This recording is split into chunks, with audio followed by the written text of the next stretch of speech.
Νιώθεις κουρασμένος μέσα στη μέρα? Ορισμένα αιθέρια έλαια, όπως το λεμόνι ή η πιπερόριζα, είναι γνωστά για την τονωτική τους δράση και μπορούν να σου δώσουν μια αίσθηση ενέργειας.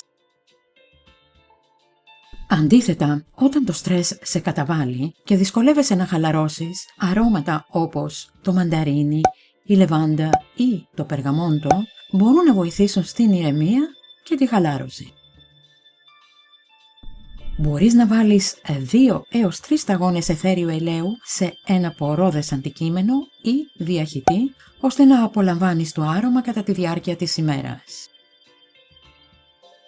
Η όσφρηση παίζει σημαντικό ρόλο στη διάθεση και την ευεξία μας, καθώς συνδέεται άμεσα με το συναισθηματικό μας κέντρο. Τα αρώματα μπορούν να μας θυμίσουν ευχάριστες στιγμές και να επηρεάσουν θετικά την ψυχολογία μας. Τα αιθέρια έλαια αποτελούν έναν απλό, φυσικό τρόπο για να βελτιώσουμε την καθημερινότητά μας.